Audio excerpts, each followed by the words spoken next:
CC.Madhya.23.51 onwards. So thank you so much for your valuable association, Prabhuji, and I would earnestly request you to please take over the call. Hare Krishna. Please, thank you. Can you hear me? Yes, Prabhuji. Okay. Om Namo Bhagavate Vasudevaya. Om Namo Bhagavate Vasudevaya. Om Namo Bhagavate Vasudevaya. Jaya Jaya Shri Chaitanya Jaya Nityananda. Jaya Dvaita Chandra Jaya Gaura Bhakta Vrinda. Jaya Jaya Shri Chaitanya Jaya Nityananda. Jaya Dvaita Chandra Jaya Gaura Bhakta Vrinda. So today we are reading from Chaitanya Charitamrita Madhya Leela, chapter 23, text number 51. Anubhava Smita Nritya Gitadi Udbhashvara Stambadi Satvika Anubhavera Bhitara. Translation and purport by His Divine Grace A.C. Bhaktivedanta Swami Srila Prabhupada. Translation: the subordinate ecstasies are smiling, dancing, and singing, as well as different manifestations in the body. The natural ecstasies, such as being stunned, are considered among the subordinate ecstasies, Anubhava.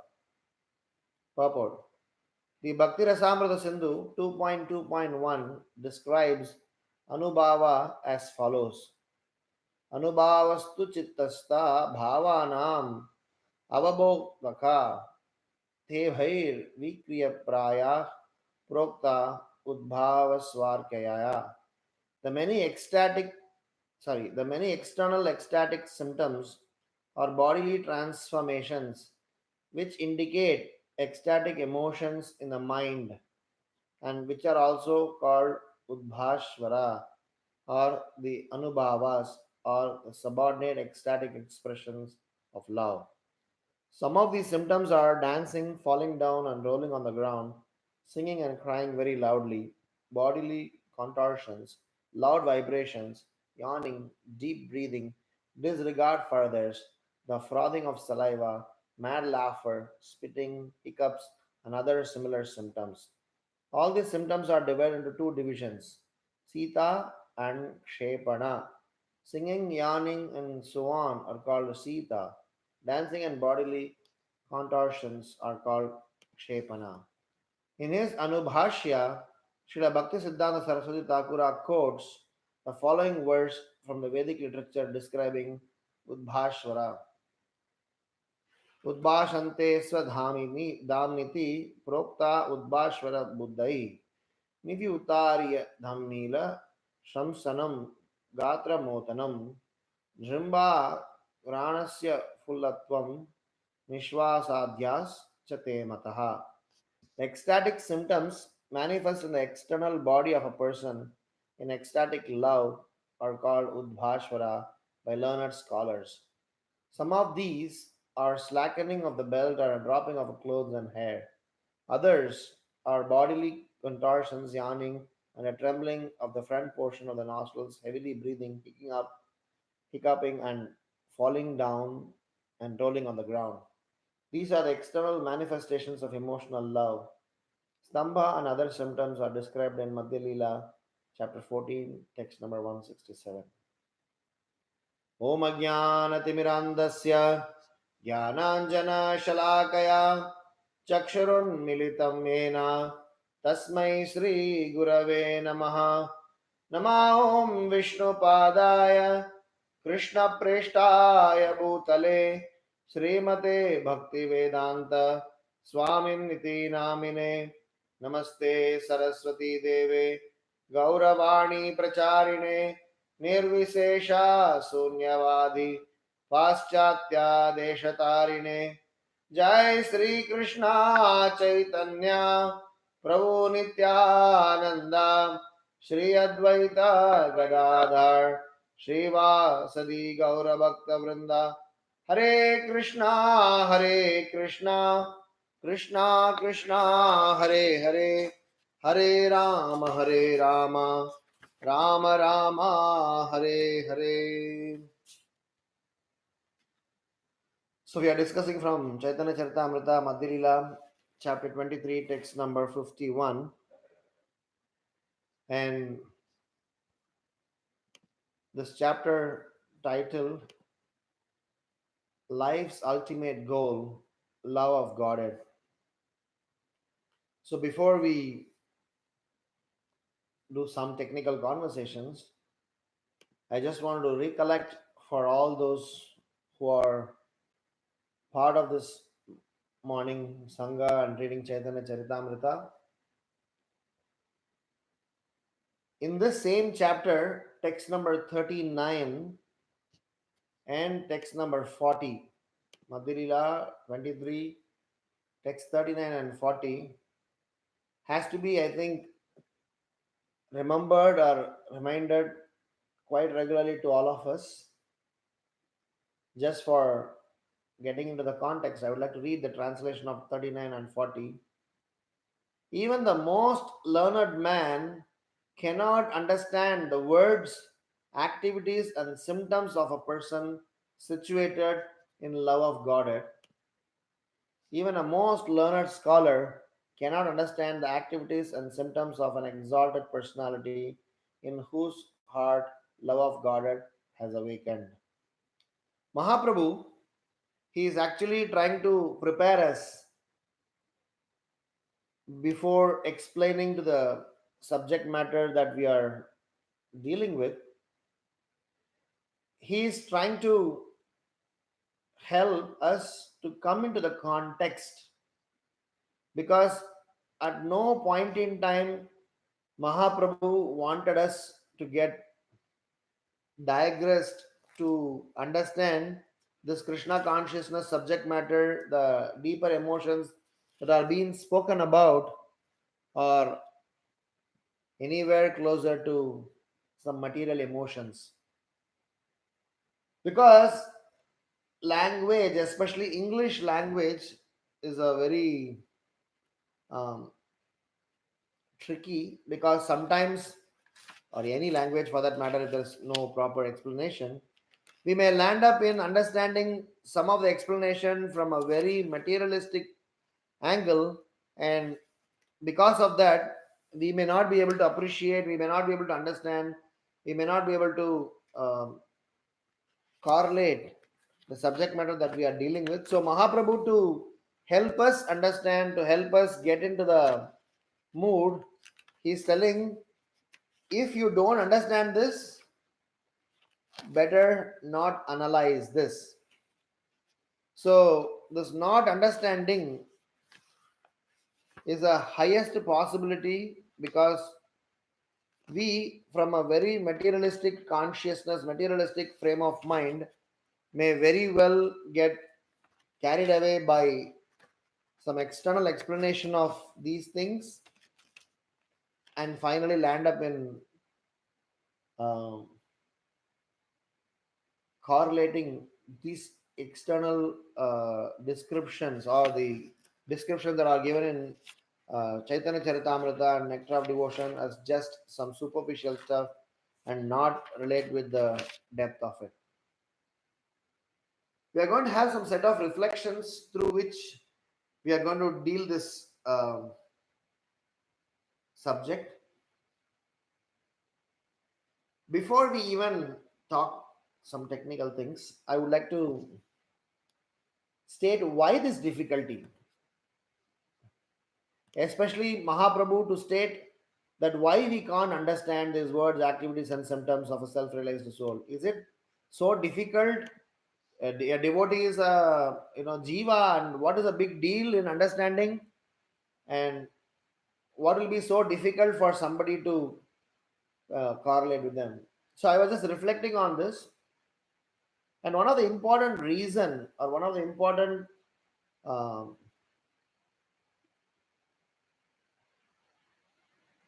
basis on which why we can't understand this is, there are three ways of gaining knowledge: pratyaksha, anumana, and shabda. This is a very foundational, basic first lessons in Krishna consciousness. So, out of these three processes, Pratyaksha, Anumana, and Shabda, the current materialistic education system is pretty much insisting on the Pratyaksha knowledge, because the current material education or the education that we are exposed to will believe, will appreciate things that are Pratyaksha, and to an extent Anumana. They will never support Shabda. This difficulty of this Pratyaksha and Anumana is that it has got limited, and it has got its own shortcomings. How do we say this? Because today we are all agreeing things in the context in the material world only if it is logically correct and it is proven by some tangible, um, uh, by showing off something tangible. If a scientist writes that let us assume, let us have faith in the words, let us have some trust in the parampara, do you think that whole paper or that submission will be accepted? That will be rejected. The word faith, shraddha, surrender, following, obedience, these are all not an accepted word in the so-called educated assembly. And unfortunately, or very importantly, those are the words that can help us in understanding the subject matter that are presented over here. So, a quick analysis on where does this pratyaksha take us to, why this pratyaksha knowledge cannot help us in understanding Krishna consciousness is, if somebody is just attached to pratyaksha, if somebody is attached to the understanding of knowledge from the perception based, they can only agree things which are logical. If it is logically not correct, if it is logically not explained well, then they will not be able to understand, they will not be able to appreciate. So, but Krishna consciousness is not logically explainable, because Mahaprabhu says if you try to explain, you will not be able to understand. And hence the process of is Shabda. Surrender to the lotus feet of the spiritual master, surrender to the lotus feet of all the Vaishnavas. That is the only way by which we will be able to understand, we will be able to appreciate the Krishna Katha. Because Pratyaksha Gyan can give us wisdom, can give us knowledge only to some capacity. Beyond that, this Pratyaksha Gyan cannot help us. So, my first reflection is about the basis on which this Bhava Bhakti, Prema Bhakti, pure devotional service, all of them can be, understood. As a precursor to this basis, in the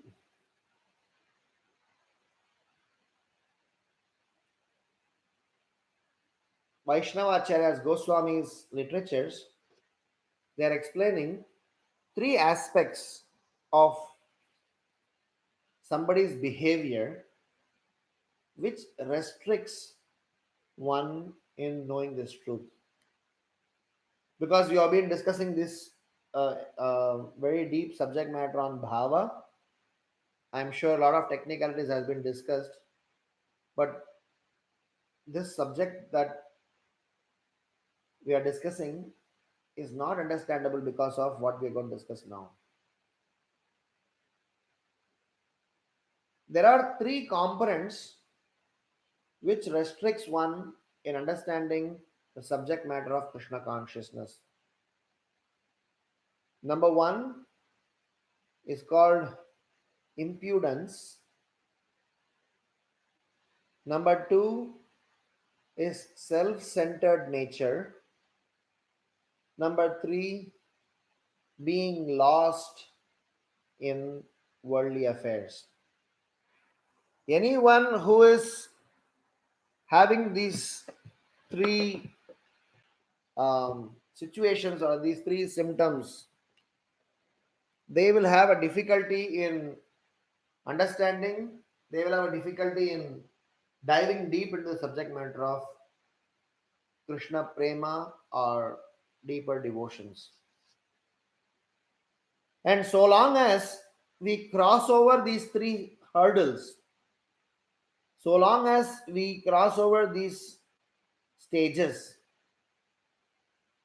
Bhava Bhakti and all other aspects of devotions are, a far fetched dream.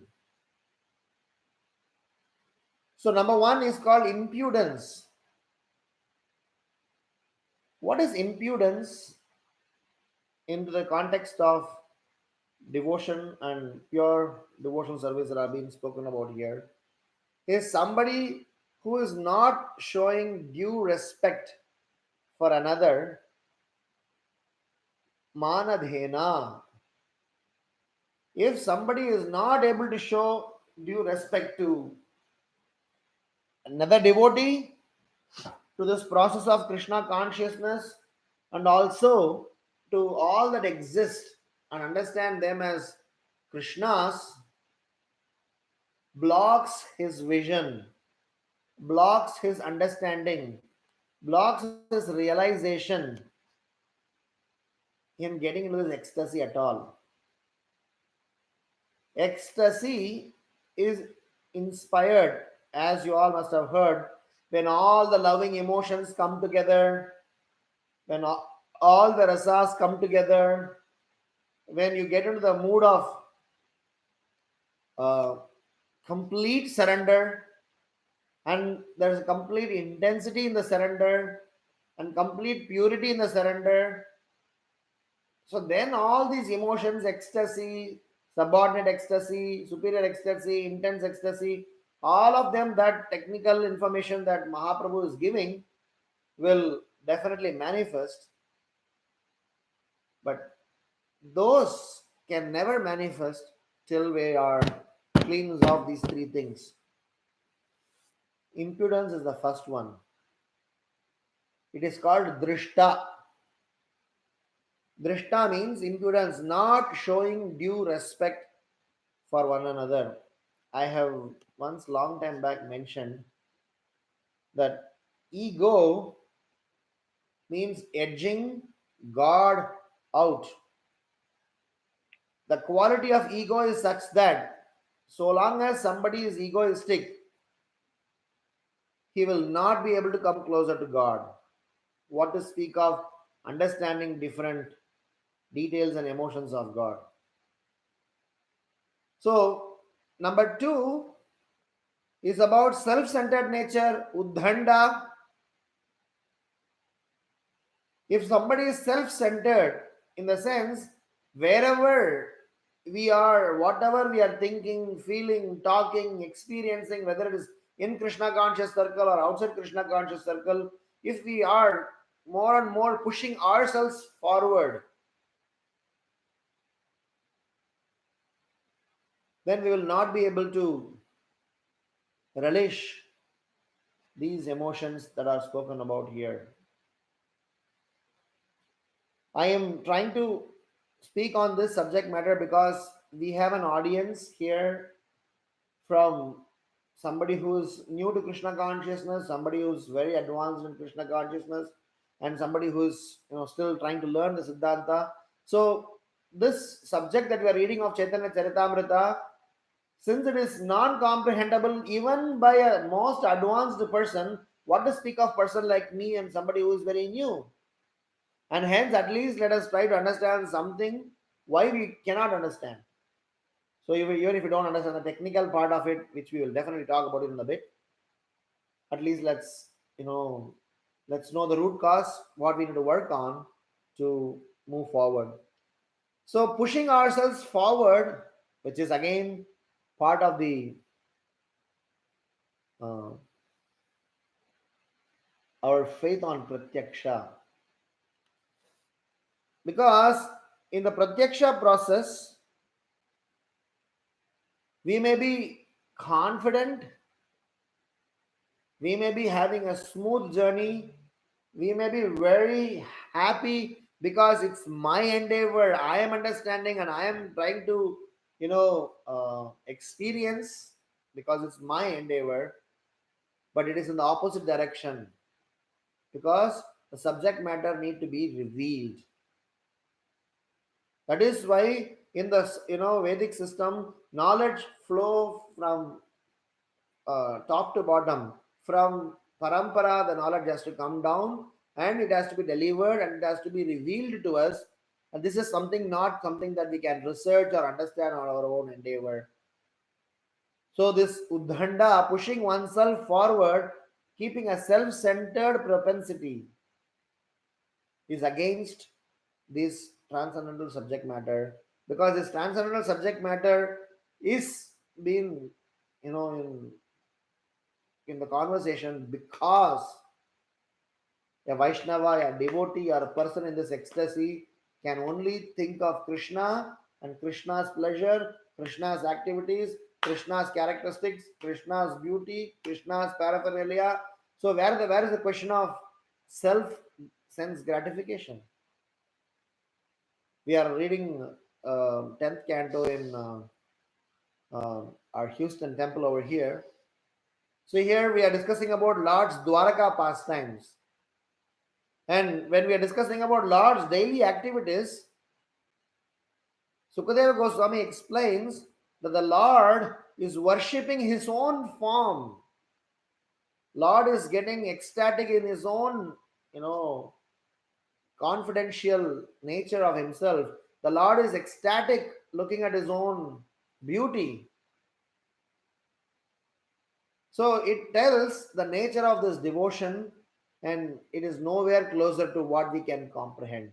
So the second obstacle for us is Uddhanda, pushing ourselves forward. And how do we experience that? Every time, whenever we have a service opportunity, whenever we have something to do, more than anything else, we try to see where am I situated in this whole scheme of things. If there's a yatra, where am I situated? What is my position? What am I going to get? So we are always about ourselves. It's not wrong, but it is still incomplete. If I'm going to the yatra, I am always under thinking that what am I going to gain from the yatra? If I'm going to do performing some kirtan, what good tune I can sing? How can I inspire everybody?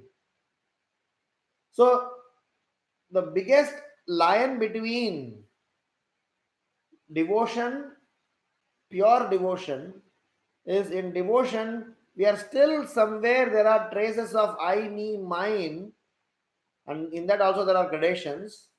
In pure devotional service, it is about Krishna, pleasing Krishna, focusing on Krishna, and how to provide that are needed for Krishna.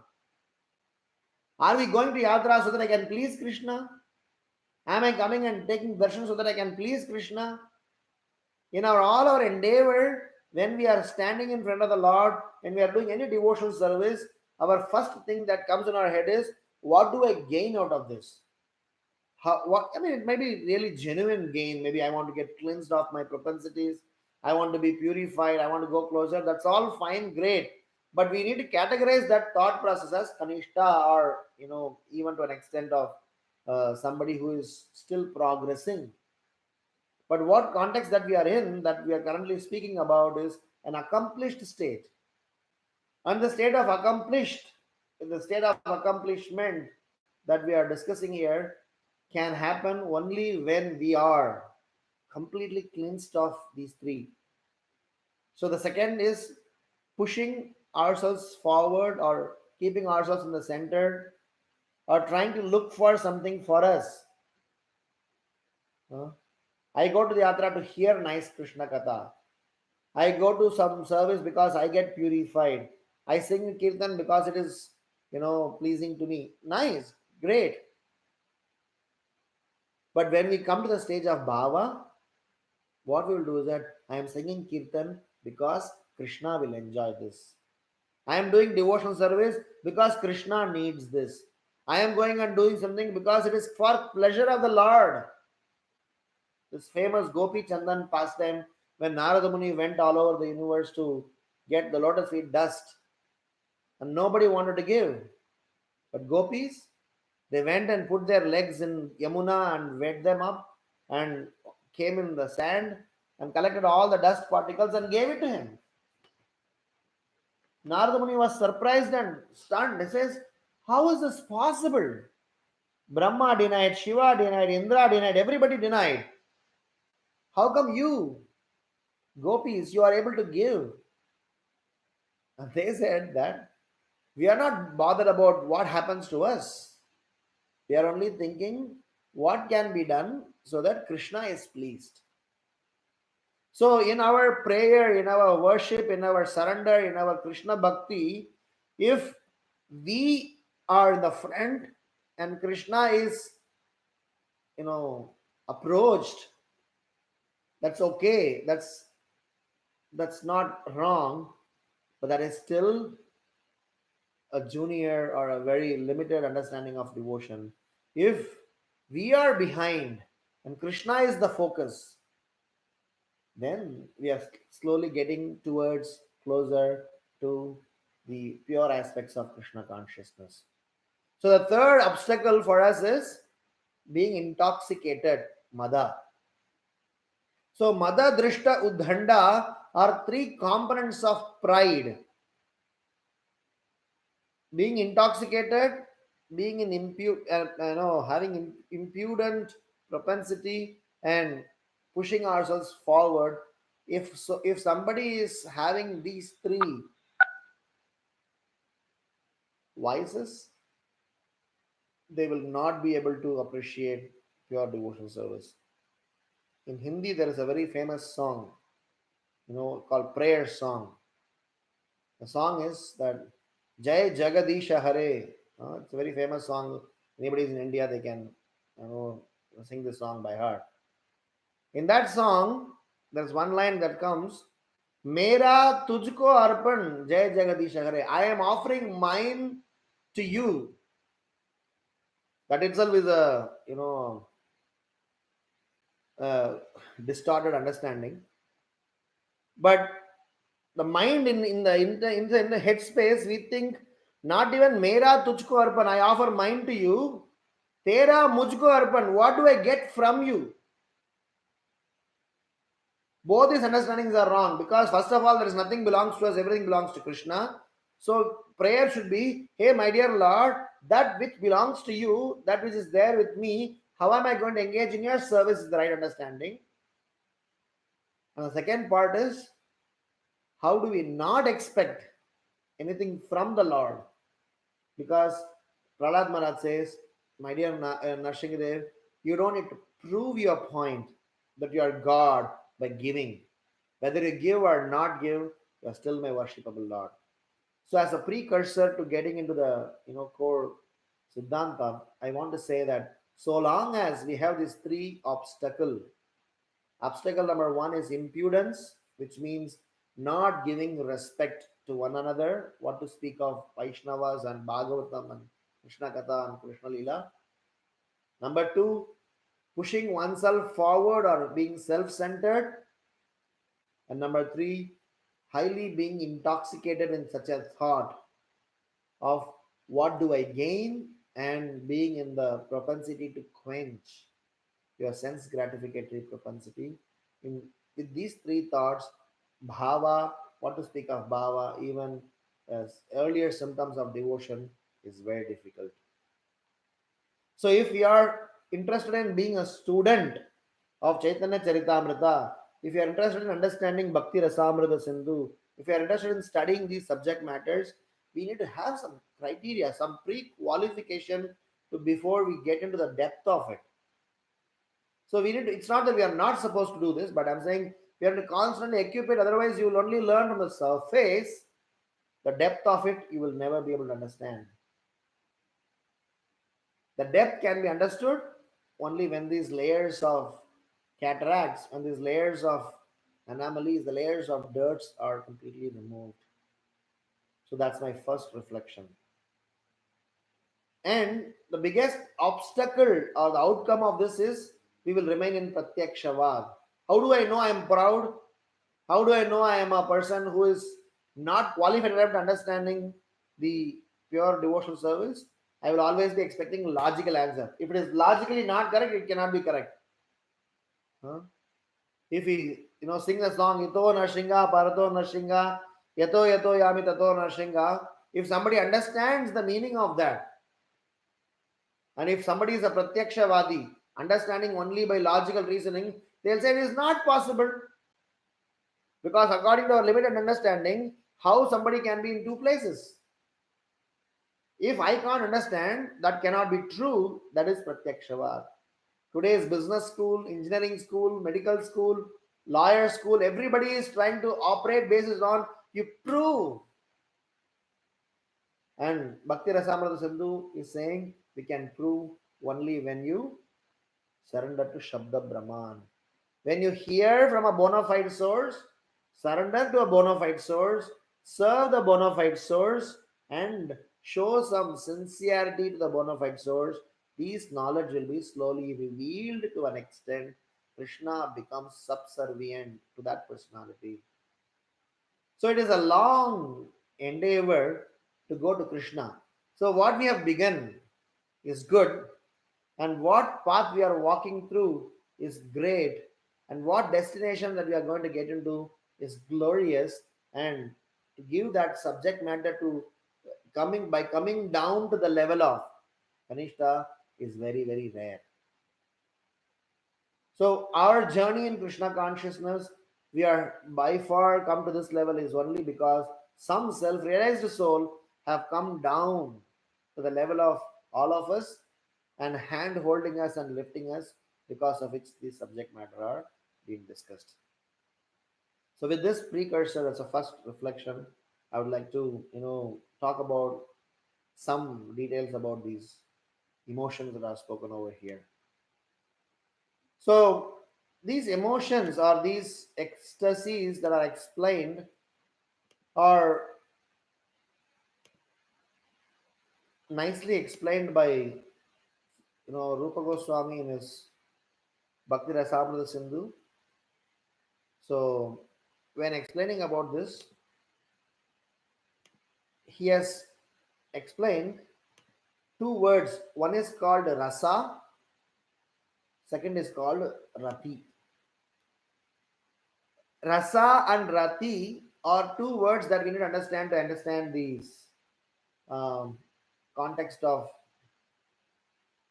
bhava.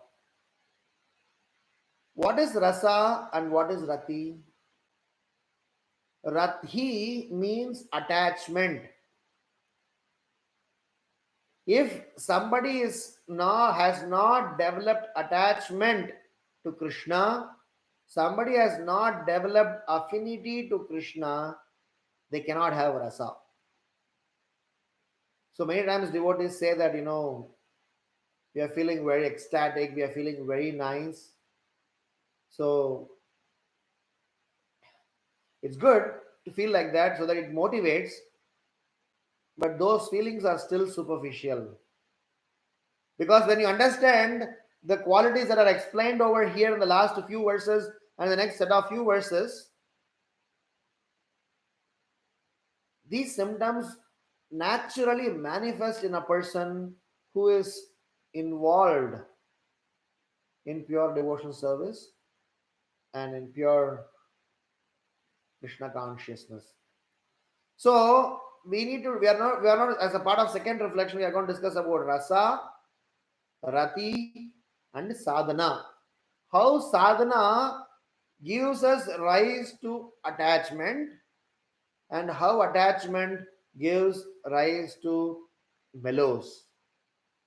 And it will be scientifically proven that sadhana layer eliminates pride,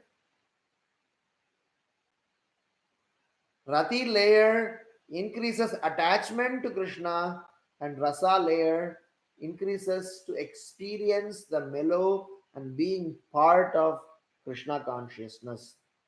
So, as currently sadhakas that we are practicing, whatever we are practicing, we are practicing just superficial devotional service. So I'm sure you have discussed different types of bhava, sthai bhava. You all have discussed about vyabhachari bhava. You all discussed about different symptoms that are involved in that.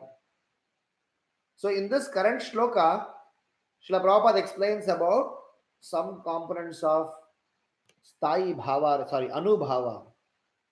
He says the reason is called anubhava is because in the previous shloka, text number 50, he has explained about the primary ecstasies or permanent ecstasies. So these emotions like smiling, dancing, singing, being stunned, loosening of the dress, and having palpitation, and different symptoms that are externally, discussed over here, they manifest in a person who has developed natural love for Krishna, who has developed,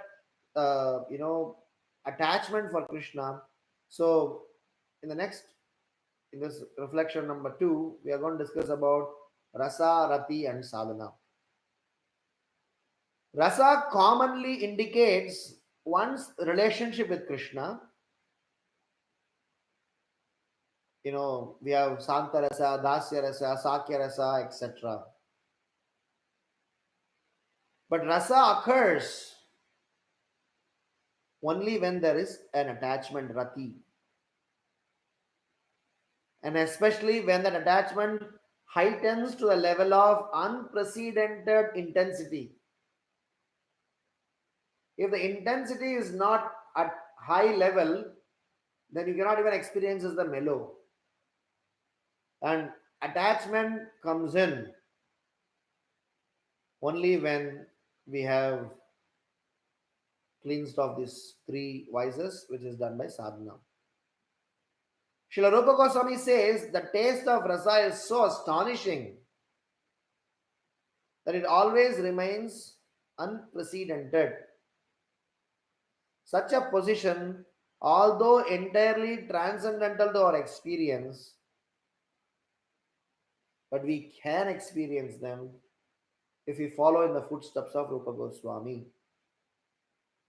So in Kali Yuga, this advantage that we possess is by we being followers of Chaitanya Mahaprabhu, we are able to experience the most transcendental mellow by a most scientific and relevant and relatable process. Sahajiyas, those who have not scientifically understood Krishna consciousness, they approaching these exotic subject matter, they take us to a completely different route where Krishna's and Radharani's relationship, Krishna's and Gopi's relationship, Gopi Bhava, and etc. and etc. and etc. And here, by just being in Gauranga Mahaprabhu's Sankirtan movement, we are just participating in Nagar Sankirtan, Harinam Sankirtan, and being part of this Param Vijayate Sri Krishna Sankirtanam mission, we are actually getting to the level of prema. That is an advantage of being part of this Sankirtan movement. Srila Prabhupada was, explaining about Jayadeva Goswami's Gita Govinda. He says it's a bona fide medicine, but not recommended for all of us. Many times, when I say, let me not, confuse here, in the sense of not recommended, referring to not to be, jumping into it too early, too soon. When Srila Prabhupada talks about Gita Govinda by Jayadeva Goswami, he says it's a very high transcendental subject matter where Jayadeva Goswami in his Gita Govinda Abhanga has explained about relationship between Radha and Krishna and the love that they share. If somebody does not understand the basics of devotional life, if somebody has not understood the basics of Krishna consciousness, if they have not developed attachment to Krishna, they jumping into it will be very riskier for their devotional life. A lot of devotees we have lost because they overstepped the process. And that's where these three layers called sadhana, Rati and Rasa is a very logical step. Let us talk about sadhana part of it. Sri Rupa Goswami mentions that if by performing sadhana bhakti, by regularly reading Srimad Bhagavatam and associating with Rasika Vaishnavas, by somebody associating with Bhagavad Gita, Srimad Bhagavatam, or associating with people who have realized them, they will be able to develop attachment for Krishna.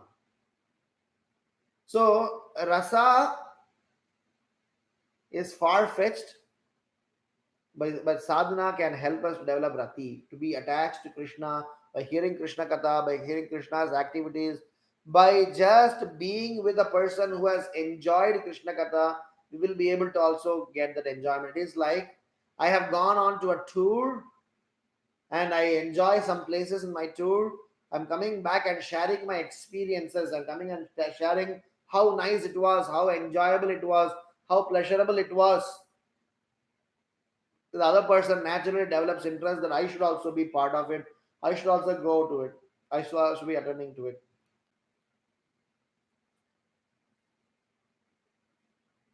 The beginning is to hear about Lord Krishna and the association of devotees who have themselves cleansed their hearts by association. Hearing about the transcendental activities of the Lord will result in one's feeling transcendental bliss always. This is from Nectar of Devotion, Srila Prabhupada writes.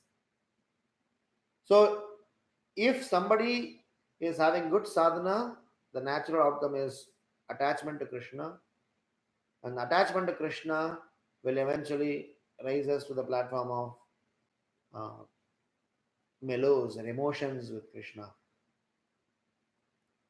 Now we come to the third aspect of it. Third aspect of it is in this devotional ecstatic situations or emotions.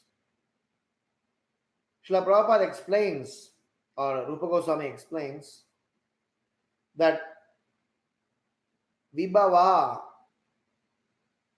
is the one which stimulates one's eternal affection for Krishna, heightening it to the point of relishable intensity. So, in the previous shloka, you would have discussed text number 50. Prabhupada explains vibhava into two components. One is called alambana, second is called udhipana. Alambana means a basic in which affection is tasted, and udipana is an impelling excitance by which affection is tasted. So these two of alambana, a basic experience, an impelling experience, is given to us by Krishna himself and Krishna's devotees through ashraya. So in our learning of bhava or the emotions of Krishna consciousness, this impelling or something which is very intense, there are many objects that impel Krishna and his devotee to release the taste of affection. It could be Krishna's flute, Krishna's footprints, Krishna's prasadam, Krishna's form, Krishna's hair, Krishna's eyes. Srila Prabhupada says, impelling ecstatic love is that which develops when one sees an object which reminds him of Krishna. So if you speak about any Vrindavan Leela, everybody is having in this impelling mood where anything that they see, they remember Krishna. And in fact, one of the ways they are always in Krishna consciousness is by looking at various objects There's one whole, pastime on Venu Gita. So gopis are glorifying this bamboo stick. Hey, my dear flute, you're so fortunate. What good fortune you did. Uh, you're always in the hips of the Supreme Lord, and constantly Krishna's lips is giving you pleasure. Uh, the flute has expressed that I went through a lot of burden, lot of pain. You have to put a hole into this, you have to polish this, you have to do various processes for a flute to be a flute. So Krishna, when he told the bamboo stick, I am sorry, I am breaking you off from the tree, you are giving yourself to me, and because you are giving yourself to me, I give something in return.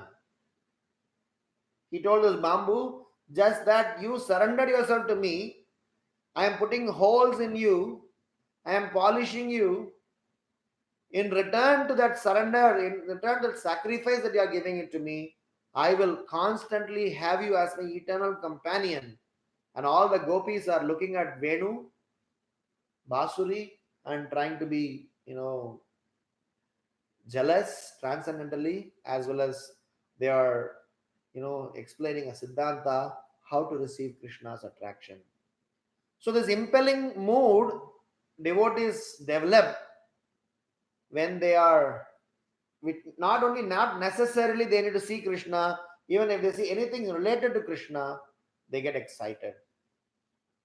So we have a lot of pastimes in Mahaprabhu's Leela where Mahaprabhu has developed this ecstatic symptom just by hearing Krishna's name or looking at something, some form, and he just ran mad after that.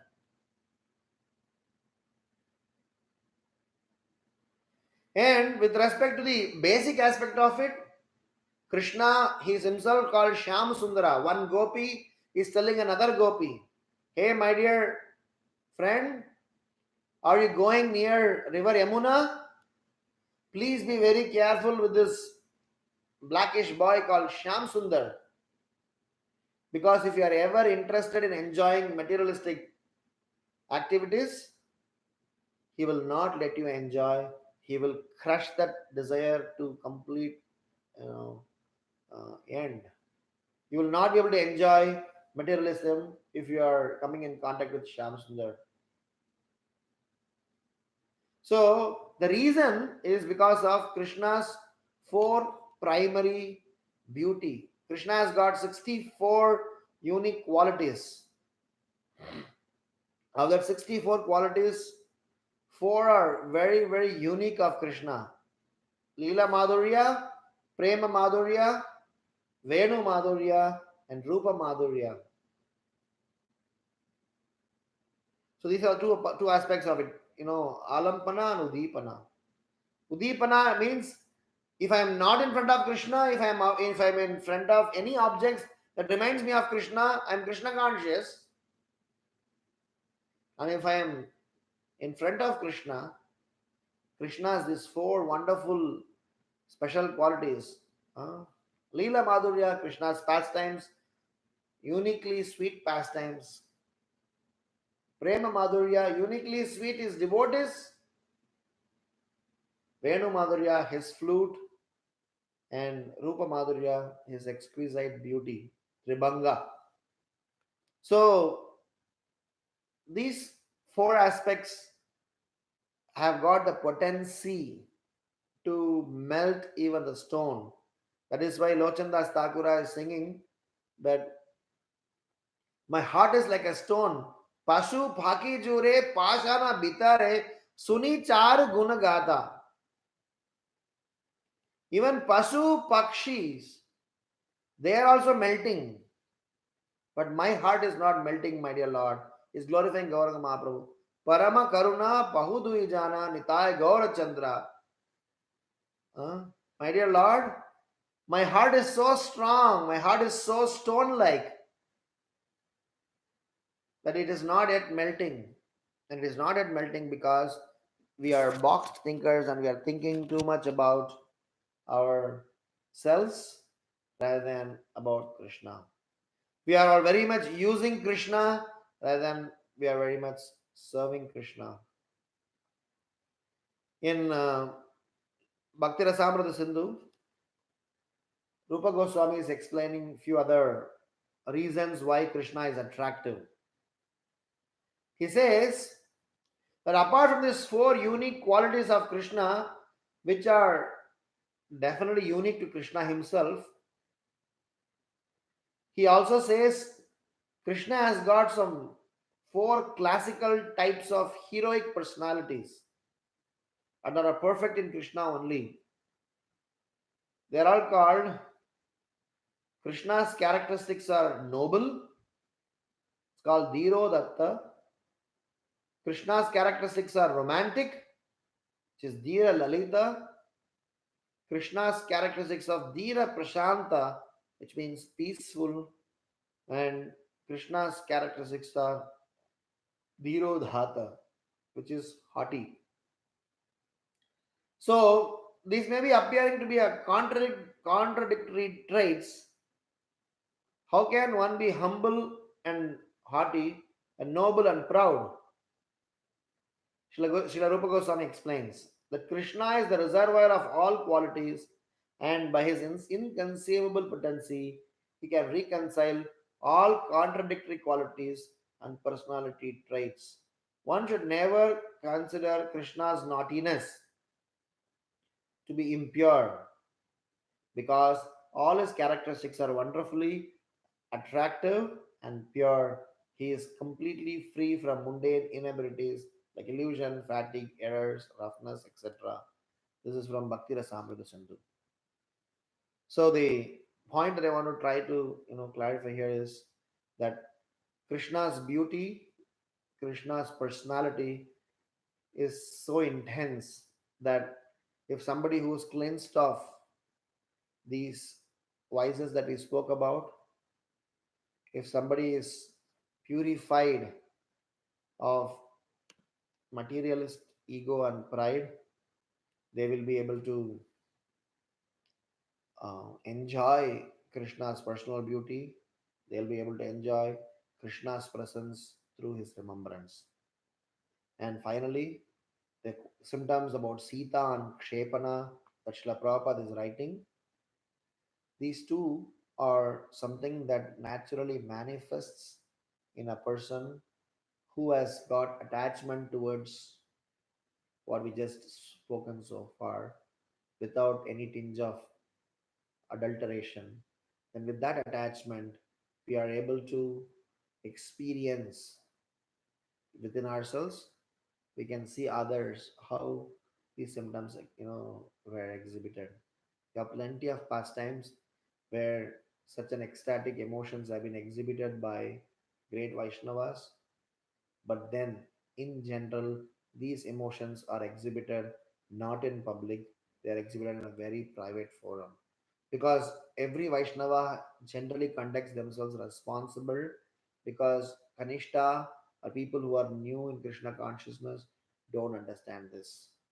Srila Prabhupada controlled his emotions when he dealt with all his so called neophyte students because he knew that at such an early stage we all will not be able to appreciate. At the same time, Srila Prabhupada gave us this depth of Siddhanta at some point in time, even just by hearing and talking about it, we can experience how far we are from our target, and at least feeling like that, we can develop some seriousness.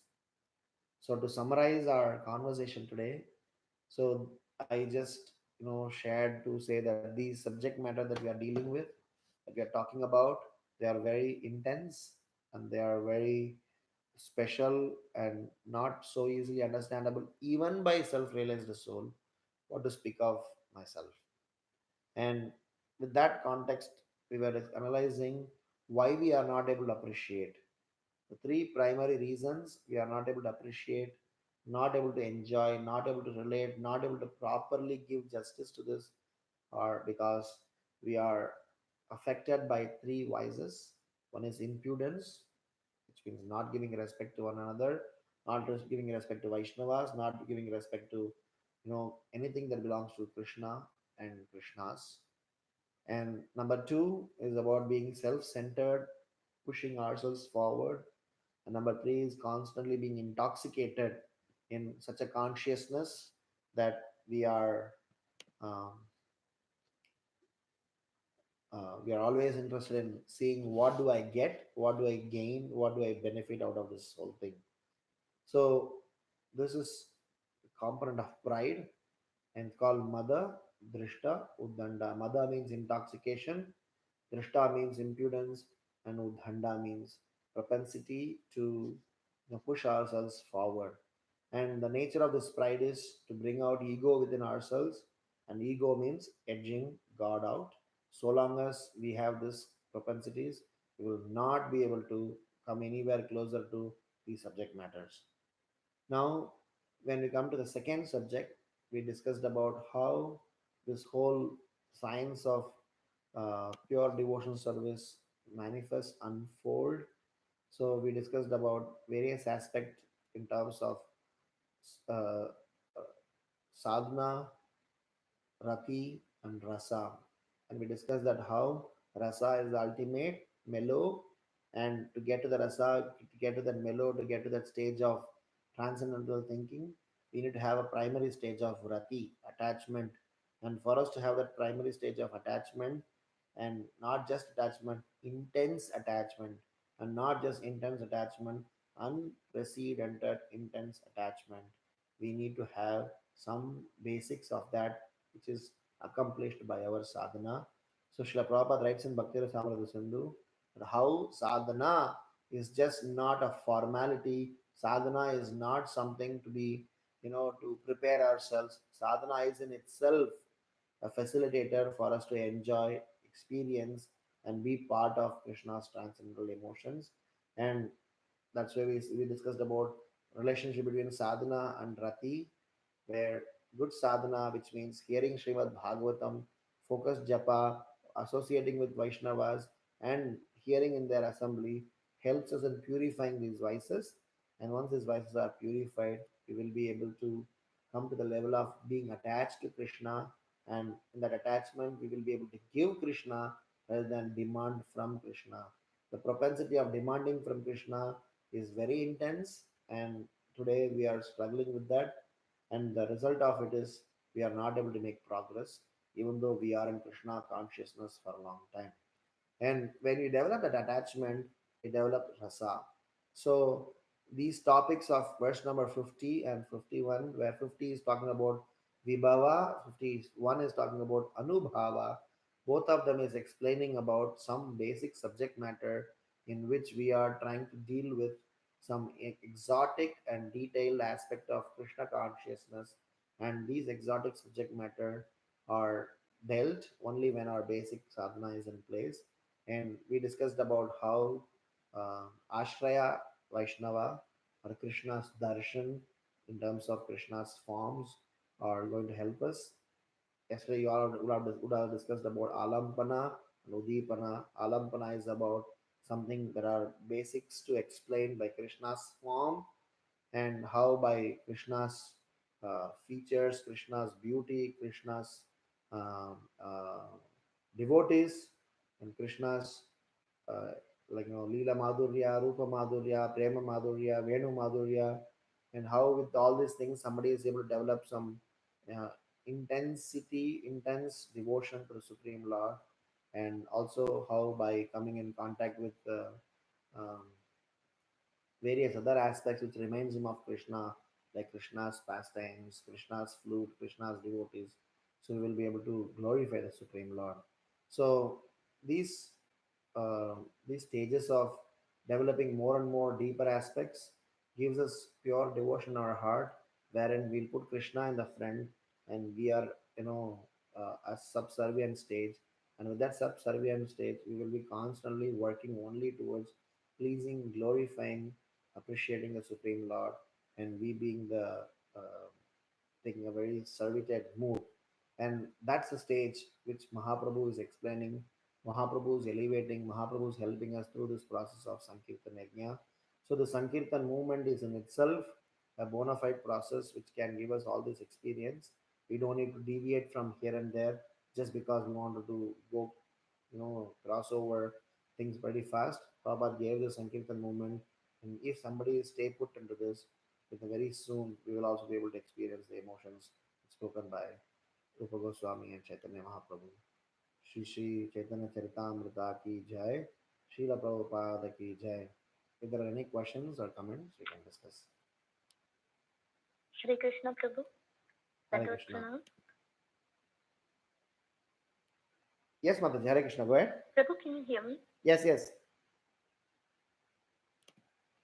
I can hear you. Thank you, Prabhuji. Thank you so much for the wonderful class today. So my question is, so we have these, personalities. For example, think Kunti Maharani, right? So when she was doing her prayers, the Kunti prayers, she actually knew Krishna, who the Supreme Personality of Godhead is.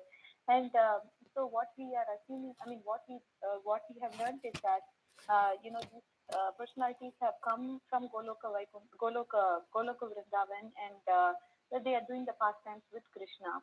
So again, my question is, these people are liberated, and the emotions and the ecstasies they are seeing is out of the liberation, or how do we understand Prabhuji? Because we are in the material modes, but they don't have those modes in them, and how do we compare ourselves? And is it for us to? I know that we have to learn from them, but just trying to understand from the perspective that they are liberated personalities, and is that why they are showing those symptoms of ecstasy, going beyond bhava? Okay. How do we understand Yeah. this? So basically, there are three stages of realization broadly. One is Kanishta stage of realization. So, wherein we are given experiences, we are part of experiences, we are hearing about certain experiences, so that the primary agenda is to purify our anomalies and impurities in our heart. So, in general, our regular Bhagavatam class, regular Seva, regular association, they are all directed, encouraged towards one primary, agenda is to cleanse our unwanted things. So, Prabhupada writes in Nectar of Instruction that Kanishta is the one who associates with the self-realized soul and works towards cleansing of heart and elevating his consciousness from self-centered consciousness to self-realized consciousness. So you will see a set of devotees. I mean, some of me, some of us, we are all trying to come out of our own bodily consciousness and by practicing Krishna consciousness. So this stage is called primitive or primary stage where we are working in cleansing our heart, technically called anartha nivritti. Now the second stage where you will also see pastimes where you refer different names, Kunti Maharani and various other personalities who may apparently, do prayers, do activities, exhibit emotions, and to a larger extent, it may sound like an ordinary man's request and plead. So, Prabhupada explains that after we finish our primary uh, process in Krishna consciousness and we are stabilized in that level, or if you have finished Anartha Nivritti stage, between Anartha Nivritti and Bhava, there are some gradations in our growth. In the last chapter, we had discussed about it in Chaitanya Charitamrita. There are some gradation in the growth.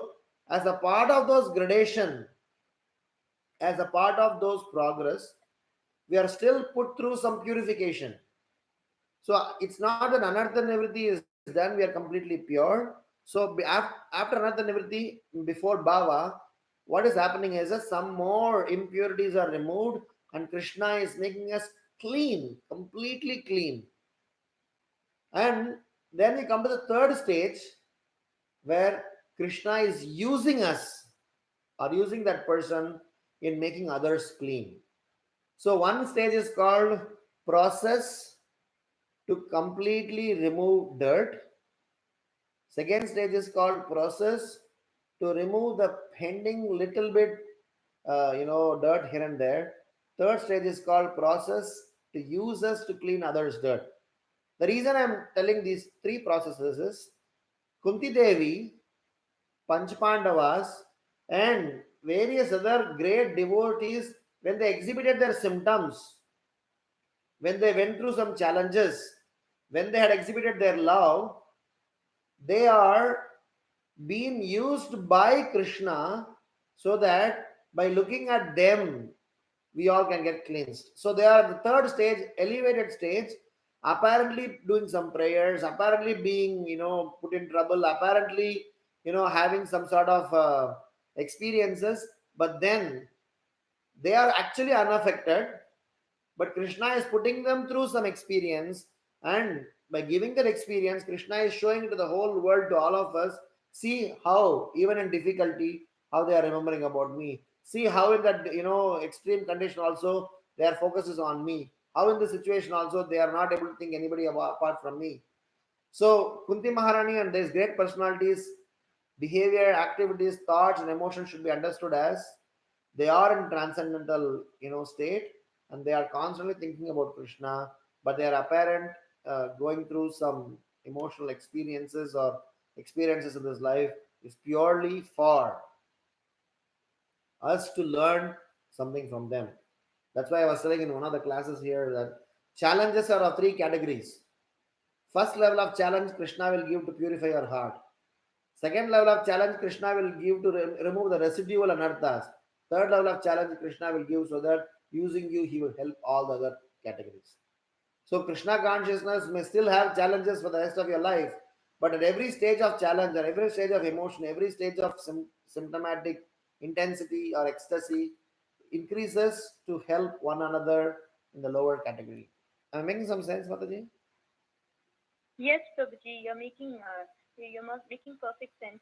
So when you say they are unaffected, I know they are going through that emotion. So are these emotions, they really experiencing those emotions? I mean, in the sense that they shouldn't be unaffected by sukha, dukha. They Yes, probably because yeah. they So are not. They are not affected internally. When Prabhupada was in deathbed, when Prabhupada was in his last stage, in his final days, in his disappearance days, he was fragile. When Raghunath Das Goswami did not eat for 4 days, and we have so many such pastimes where acharyas have shown very extreme symptoms of vairagya and detachment, but they are not experiencing pain as we would experience.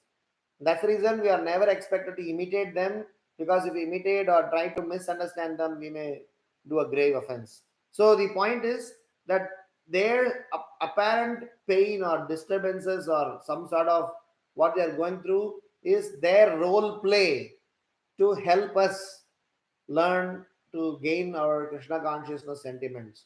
And Prabhupada was struggling to establish his spiritual master's instructions. He went through so many ordeal. He tried to start something in Jhansi. He came to Boston. He tried to do so many things. He didn't get successes or apparent result in the day one.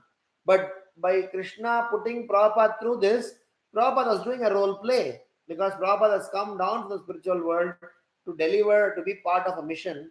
And because of he was part of the mission, he is constantly protected by the entire parampara. In Leela Amrita, Satsaru Maharaj writes, when Srila Prabhupada was in USA, he was all alone. Swamiji was alone.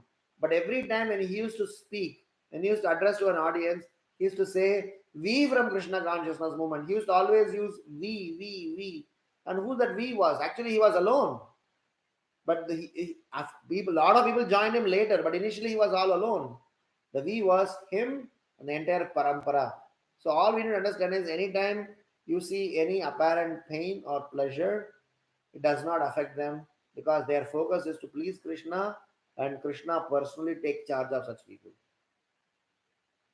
Okay? yes, Prabhuji, Thank you. makes perfect sense. Hare Krishna. Uh-huh. Any other questions or comments? Hare Krishna, Prabhuji, Dhamma Pranam, all glories to Srila Prabhupada and Guru Maharaj. a beautiful lecture, Prabhuji, and especially it's such a technical topic. You simplified it always, generally simplified with your reflections. That makes it easier for us to understand too. And how you initially talked, especially about the um, started off with that pratyaksha, anumana, shabda, and how in this present system we have to only Shabda is the only way that we will be able to understand the Krishna consciousness in its true sense. Then talked about the behaviors as restrict one from the truth of Krishna consciousness. And then finally talked about the concept of Dasa, Dati, how we can develop that. And the foundation stone, I believe, is the Shraddha. So thank you so much, Prabhuji. Any other questions anybody would like to ask Prabhuji at this stage? Hare Krishna Prabhu. Yes, thank you for class. In your answer to the Mataji just before, you were describing three levels of activities by which Krishna purifies the heart, and they kind of got blurred for me. I don't know if you know what I'm referring to. Yes. Like, So can you just repeat those? Yeah. So what I was trying to say is that how we elevate ourselves, basically, in a broader sense, when we are neophytes, when we are beginners in Krishna consciousness, we have different ideologies and we are bodily conscious. With those different ideologies and consciousness, we have to relinquish, we have to give up a lot of propensities within ourselves. So the stage one, where we may get to experience pain, experience emotions, experience symptoms, experience challenges, is to purify of those anomalies, purify of those quotients. Stage two, when you are purified, that itself is a long, it is easily said than done. But technically speaking, if you are purified of those anomalies, if you are completely purified in that stage, that is a stage of anartha nivritti is over. So second stage is from anartha nivritti to the stage before bhava is a second layer of purification. In that layer of purification, gross anarthas are cleansed, some subtle anarthas are cleansed, some more subtle anarthas are cleansed, but still some quotients are there here and there, some finer, propensities that we may still have. And Krishna purifies them through some emotional experiences that he gives us. Here, emotional mean either by giving more and more happiness or by giving more and more pain. That is Krishna's prerogative. But the stage two definitely happens. The stage two is also a stage of final cleaning, or you can say the cleaning before giving entrance into the operation theater to whatever to get into it. So the second stage is a stage where we go from um, nishta to ruchi, nishta, asakti, ruchi. So, and in third stage. So, wait 1 second. So, and the first stage, we're purified of the gross misconceptions. Yes. Right? Yes. And then the second stage, where you said that's the stage from Nishta to Ruchi, right? Yes. And that's where maybe some subtler misconceptions are uprooted. Yes. And so when you say when you start talking about the emotions at this stage, basically you will experience a lot of pleasure in the stages. You'll also experience some separation in the stages. You'll also experience some attachment in the stages. You'll also experience some separation in the stages, but they are still not completely pure. So we should not prematurely conclude that I've got in the stage of prema. Sometimes practicing devotees, for example, Bharat Maharaj, he achieved the stage of superiority, complete surrender, but just because of his attachment towards the deer. it is explained that he has to come down, he has to go through three lives. He has to become a deer, then once again he has to become Jadabharata before he had to, go back home, back to Godhead. So the point is that sometimes even a small deviation or a small misunderstanding of the experiences that we may gain as we think that we are in a very stable state to now, exhibit whatever emotions we want to exhibit. So we have to be careful. So Prabhupada writes in Jadabharata's pastime that Krishna consciousness process is walking on the razor's edge.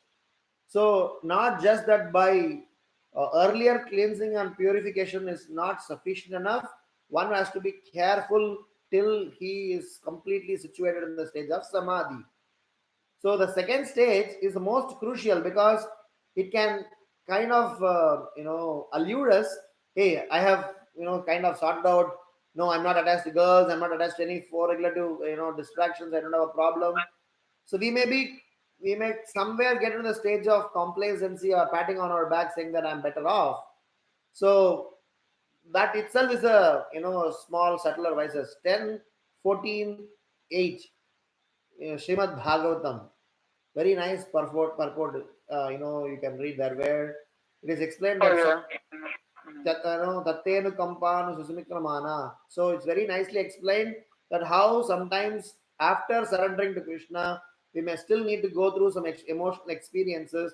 That is because to get rid of all the residual propensities. Then And you said sometimes those. You said, did you mention depression as one of those emotional experiences that's common in this stage? Depression. Yeah, it's definitely common because what experience, it could be pain, it could be challenge, it could be pleasure, it could be whatever, but it is definitely common because in the case of Jada Bharat, in the case of Bharat Maharaj, he had compassion cheated him. For somebody, anger cheated him. For somebody, some other emotions cheated. When I say cheated, it is kind of you may have to come back to the stage of once again purificatory process. Of course, you may fast track on those stages progression, but then you have to come back, take birth, and go through that once again experience. In case of Narada Muni, when he was Sudra and his son, he almost got to see Krishna. Almost. Krishna gave him darshan and suddenly he vanished. And Krishna said, then Narada Muni became mad. I mean, he said, where did you go?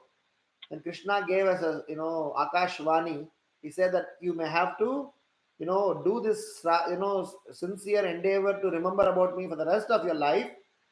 And if you succeed in that, in the very next life, you are given the most privileged position of being Narada Muni.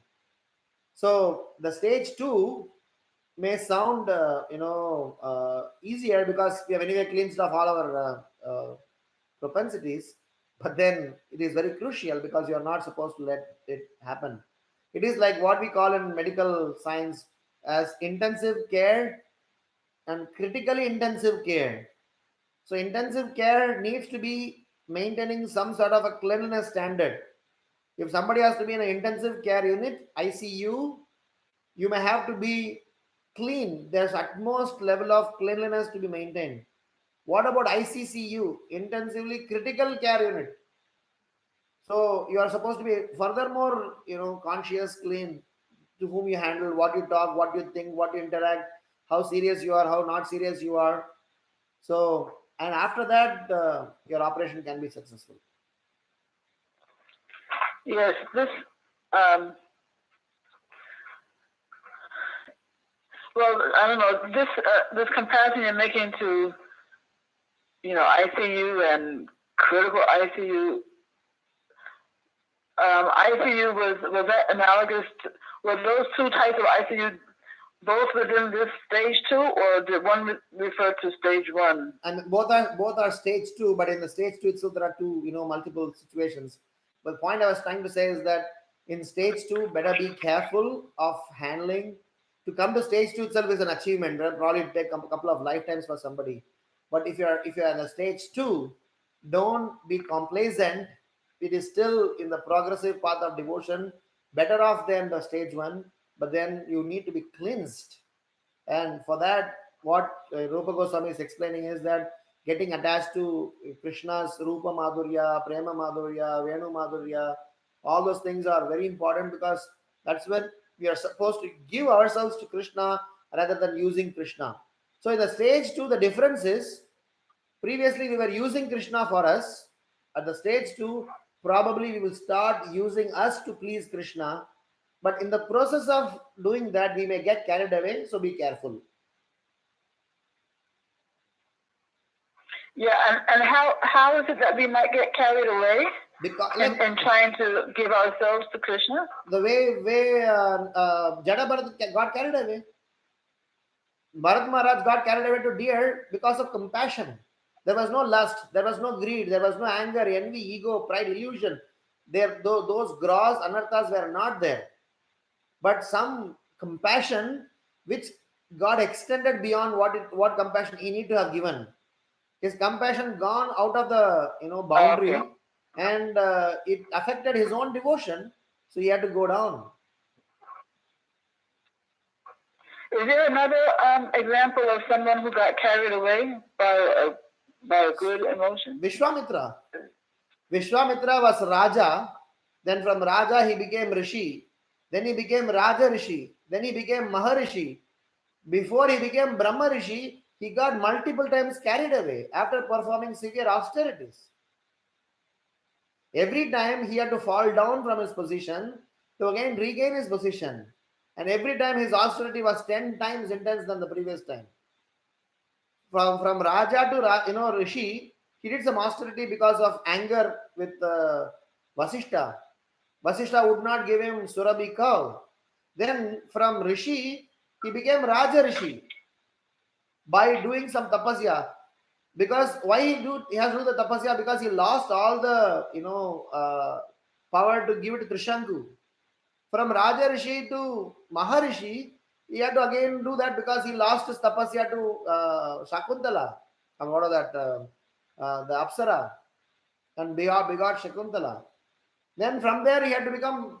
So before Vishwamitra was accepted as a Brahma Rishi by Vasishta, Vishwamitra had to bow down, bring up a very important quality of humility. He has to bow down to the best of his possible, and gave up all the other propensity. Then Vasishta Rishi said that I'll give you a title called Brahma Rishi. Of course, I'm not trying to compare Brahma Rishi's journey as pure devotional path, but since you asked, if has there anybody who slipped their way, there are plenty of people who slipped their way. Yeah, so basically, is the getting carried away means that they how should I say, kind of abused good qualities. Kind of, yes. I mean, the idea of Krishna consciousness is transcend beyond good and bad. If you are transcended bad, you are also supposed to transcend good as well. If you are hanging around good or bad, there is some amount of personal layer there. Because if you transcend beyond good and bad, then you know Krishna. If you are in good and bad, why good and bad? Oh, this is good for me, this is bad for me. So long as I, me, mine is there in the picture, we are still in bodily consciousness or traces of bodily consciousness. Somewhere we need to elevate beyond I, me, mine. Then only we can, function. Yeah, I'm thinking of like in Jad Bharat's case, or before he was Jad Bharat. I mean, compassion is a good quality, but because he misapplied it, then so in his case and in Vishwamita's case, it was good qualities that were misapplied. Yes. Right? Yes. And that's what you mean by getting carried away. Right. Look at Mother Sita in when Lord Ram was chasing Maricha. Mother Sita actually told Lakshmana so many things because she had her chastity towards Lord Ram and she had her love towards Lord Ram. And she, told Lakshmana that please go. Lakshmana was telling that we need not go because Lord Ram said he will take care. He's supreme. He will handle himself. But Mother Sita said, no, you go. You have to go. And she went on to an extent to doubt or accuse Lakshmana for his intentions. And look at the result. She is goddess of fortune. She is doing a role play, but we are talking about the mentality or the mindset.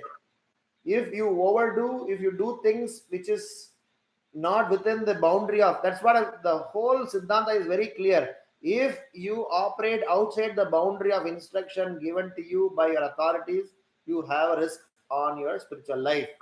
Lord Ram gave a clear cut instructions. Please don't worry, I will come back. Lakshmana was sticking on to the instructions. Mother Sita did not. Again, this is Leela. Again, she is supreme personality of goddess. She is fortune. And we have no question on all those things. But we are talking about the Siddhanta aspect of it. Is that if we are trying to do overdo or trying to be extra, insistence on certain qualities, we have to watch out.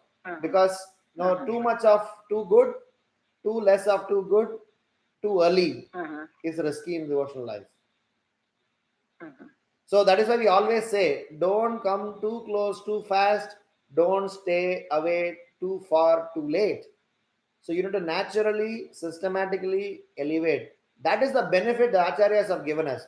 The biggest contribution of Rupa Goswami and Gaudiya Vaishnava Parampara is they are very categorically, systematically, very focusedly elevating us. No other scripture, no other acharyas, no other, in no other era we had this good fortune. What Rupa Goswami and Sanatana Goswami heard from Mahaprabhu, they are putting us in a very nice perspective and slowly elevating us. We didn't have this privilege. Nobody else would have had this privilege, the privilege that we are having. Otherwise, this subject matter of Krishna consciousness is very tricky. You can get carried away very easily. Somehow, Rupa Goswami and Sanatana Goswami, with the mercy of Chaitanya Mahaprabhu and Prabhupada, we are able to be in the groove. So, better be in the groove. There are so many. Chaitanya Mahaprabhu, Bhaktivinoda Thakur is writing about Apasampradaya. There are 8 categories of Apasampradayas. They are all look-alikes. They look like devotion. They look like bona fide process, but they can take us carried away from Krishna consciousness and take us somewhere else. So to stay put to this process, it's a challenge and it is a need. So it depends upon our propensity and inclination to be focused. And then, how did you describe the stage 3 of purification? Yeah, the stage 3 is already a purified stage, but still Krishna uses those souls to purify stage 2 and stage 1 people. For example, Haridas Thakur. Haridas Thakur was in stage 3. He's already self-realized. But by Haridas Thakur experiencing beating by soldiers in 22 marketplace, was he undergoing pain? I mean, physically, we don't know. Probably he was not. At the same time, the kind of symptoms that he exhibited, that is to teach, look at devotees even at the most extreme situation. If you tell Prahlad Maharaj, people will say that, oh, that is Satya Yuga. Haridas Thakur is 500 years before. Say again? I mean, if you give an example, see Prahlad Maharaj, he tolerated and how he was beyond pain and pleasure. People will say that, oh, Prabhu, that is Satya Yuga, that is too old to describe. But we are talking about Haridas Thakur, just 520 years before. So he demonstrated what it means to be beyond pain and pleasure. And by being in that stage, Krishna did put him through the leper Vasudev in South India. When he had pain, how did he handle? He had worms eating his wounds in the leprosy. And because of the pus oozing out, those worms will fall out of the wound. He used to pick them up and put it back. It's all extreme. You cannot even, by talking like this, people will think we are mad. But then by being in that position, they are all demonstrating the devotional sentiments somebody should possess. So this is not something to imitate, neither this is something to be publicly, discussing and detailing, because that's the whole point. Chaitanya Charitamrita, Madhya Leela, chapter 23, text number 39 and 40. I think for the next 20, 30 verses, every verse before we discuss the verse, we should read those two translations. Because Mahaprabhu says, even self-realized souls, even those who are, accomplished in Krishna consciousness, they will not be able to understand what you are going to speak. So technically speaking, for the past 1.5 hours, we were discussing something which we can't understand, but still we discussed. Hoping that by this, endeavor, we keep doing this, someday, some point in time, we will have some transformation within us. Okay. Making Thank sense? you so much for this. Yeah. Actually, this is just a really quick thing I just want a clarification on is about the terms. Those 4 qualities that only Krishna exhibits: Rupa, Venu, Leela, Madhura. Now the one, the 4th one that I didn't mention, is it Bhakta Madhuri? There's Rupa, Venu, Leela, Madhuri. And the 4th one is what? See, basically, Krishna has got 4 unique characteristics.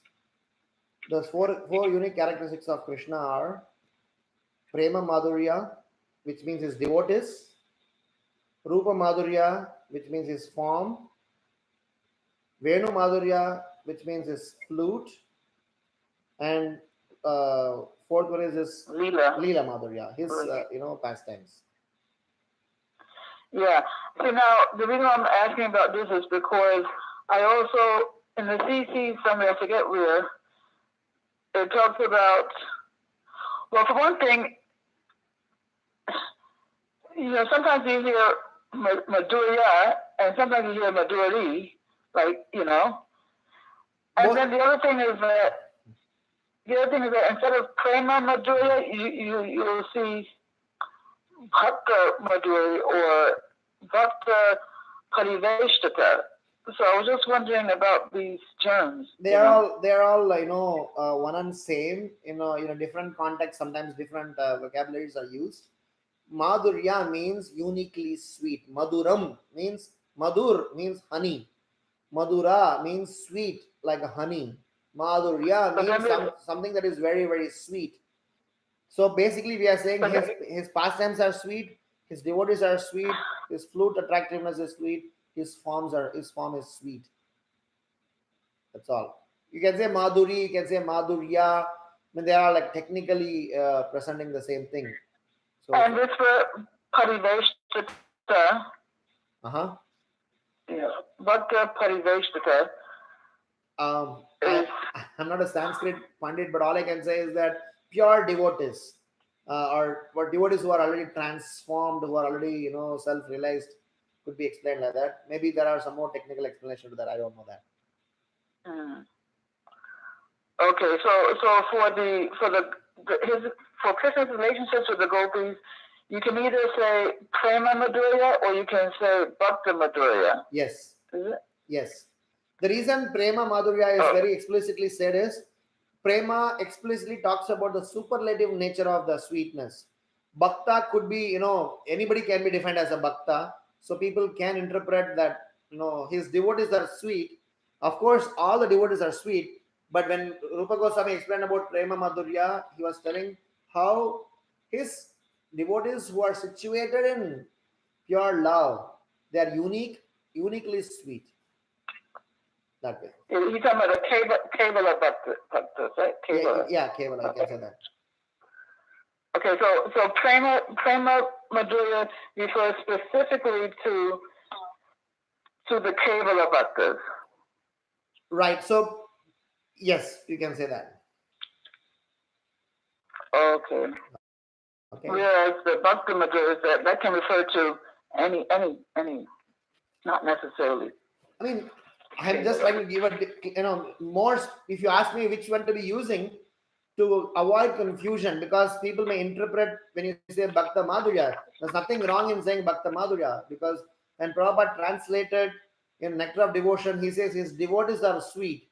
But then devotee's word is a very generic word, so that's why sometimes being specific, if you want to Yeah. clarify somebody, you can be more specific about it.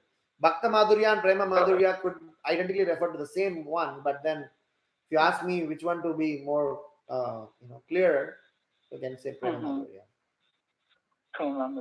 Okay. Thank you so much, Prabhu. Thank you. Any other questions or comments? So Prabhuji, on the Bharat Maharaj says Yatan Bharatar, he was exhibiting the Bhava stage, right? Yes. To clarify. Yes. Yeah, so the whole message is that, in one place in Nectar of Devotion, Rupa Goswami explains that even if somebody has reached the stage of bhava or about to reach the stage of bhava, there are possibilities of slippage, so we need to be careful.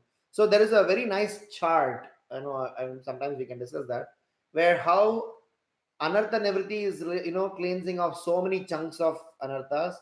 Then if you see from anartha nivritti to prema, multiple, there are four more stages are there. So that four stages, how some different propensities are getting cleansed. And even at bhava, there is a trace, there's a minutest possibility that you may be able to get carried away. And in case of Jada Bharat, in case of Bharat Maharaj, he got carried away from the stage of bhava. So we have to be careful even in the stage of bhava. So the stage 3 that you're talking about is Prema then, right? Yes, I mean it's an advanced stage. See what happens is that bhava has got classification. We have sthai bhava. We have you are discussing about four stages of bhava. The bhava's first and second stages developed bhava means it is risings. It's like early morning sun.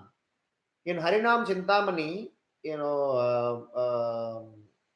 Bhaktivinoda Thakur is explaining Haridas Thakur's explanation where he says Naam Abhas and Shuddha Naam. So he's giving a difference between Naam Abhas and Shuddha Naam. Abhas is actually already, it's no more darkness. It is already early morning. Sun has risen, but it's not fully blossomed or fully come out. So there are some more endeavor to be done. So similarly, the beginning stage of bhava, it is like coming out of all the darkness, and sun is rising slowly, but it's still not fully up there. But the second part of bhava, as you become sthai bhava, which means it is permanently explainably intense. That stage, they are untouchable by any material elements. But even in bhava, when you are in the beginning stage of bhava, there are some wobbly, opportunity where you may get carried away. Rupa Goswami Pad, he was one day sitting and doing a japa. When he was doing his japa, he got into the ecstasy and went and participated in Radha and Krishna's pastimes. He went into a stage of trance, and he lost his external consciousness, and he went into the pastimes of Krishna.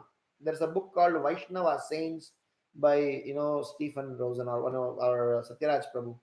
So, or some other place I've heard this, where Rupa Goswami, after getting into that pastime of Radha and Krishna, and he is witnessing the pastime of Radha and Krishna, and as the pastime was happening, he started to smile, laugh, and enjoy and participate.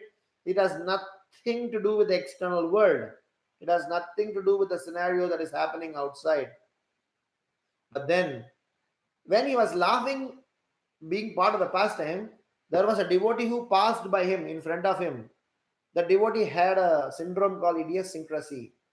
And that devotee thought for a moment that Rupa Goswami is laughing at him, and he felt a bit of hurt.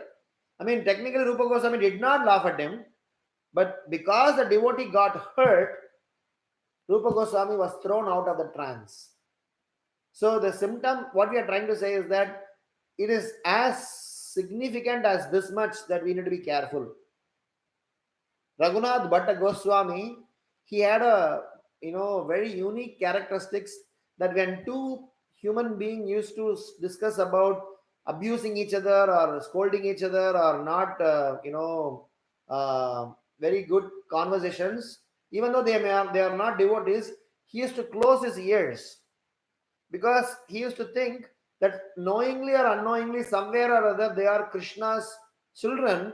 And how can I hear one child of Krishna scolding or abusing another child of Krishna? So I will not be able to tolerate this. So he used to close his ears, not even to hear somebody's abuse.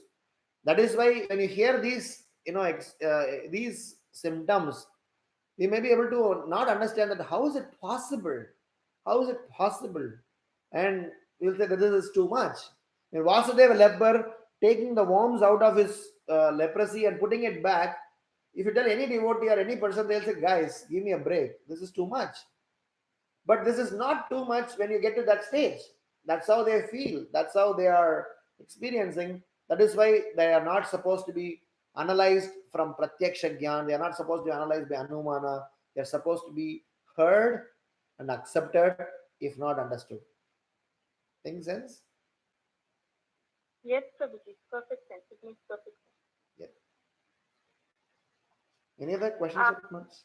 Hare Krishna Prabhuji, Dhanat Pranam. It's very, very nice class. Prabhuji, you were telling in sadhana stage, we just, what is the thing you were telling? Just we overcome by doing sadhana. Point is that when we are in sadhana, the what Rupa Goswami is explaining is relationship between sadhana, rati, and rasa. In sadhana, by consistent sadhana, and Prabhupada writes in Nectar of Devotion, consistent sadhana means hearing, reading Srimad Bhagavatam in the association of realized bhaktas. What happens is that propensities that are self-centered nature, what we discussed about Mada Drishta Udhanda, that propensity will get crushed. You will be not having ego and pride. First, our first goal is to get rid of the gross and building blocks that are blocking our way in our devotional life. There are many, many blocks. The first block that we need to break is bigger ones or gross ones. So sadhana eliminates all of them. Then rest from anartha nivritti to bhava, sadhana, even though it is important and vital, it becomes integral part of it. Our handling of the services and emotions is given an equal rating. For example, initially your sadhana in chanting, hearing, reading, associating, all are given more importance. You are supposed to be on top of it. After a point in time, you are definitely be top of it, but it is not such a big hassle to do it because you got used to it, you're already involved in it, and you know that you can manage it. I mean, it is like it has become a part of your lifestyle. So getting up early in the morning is no more a endeavor, chanting Hare Krishna is no more an endeavor, trying to do these activities is no more a pain or big problem. But then at that stage, importance is supposed to be given to develop some deeper emotions, understanding Guru's mood, understanding Guru's vision, being part of that, trying to get into the intricate aspect of it. One of the days we discussed in the last year sometime, we discussed about empathetic hearing, which means inheriting the mood of acharyas. That is to be done at the stage 2. So sadhana helps us in getting rid of the gross stuffs and elevating us to prepare ourselves to hear and imbibe the mood of acharyas, so that even the subtler ones or finer ones get purified. Is that okay? Yes, Prabhu.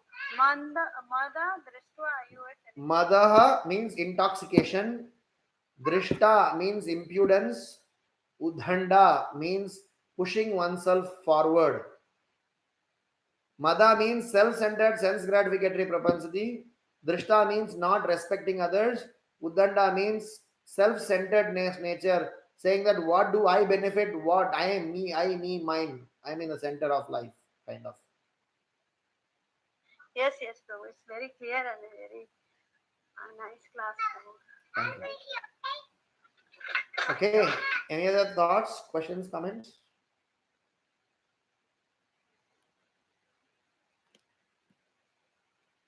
Hare Krishna, Prabhuji. Thank you so much, and thank you so much for the very lively discussion. Thank you so much to everyone and yours, and thanks for the YouTube live as well. It was very, very nice. Hare Krishna. Shri Shri Chaitanya चरितामृता की जय, श्रील प्रभुपाद की जय। वाञ्छाकल्पतरुभ्यश्च कृपया पतितानां पावनेभ्यो वैष्णवेभ्यो नमो नमः। श्री चैतन्य चैतन्य जय His Grace Ramgiridhari Prabhu Ji ki Jai. जय। Thank you, Prabhuji. Hare Krishna. Thank you, Prabhuji. Hare Krishna.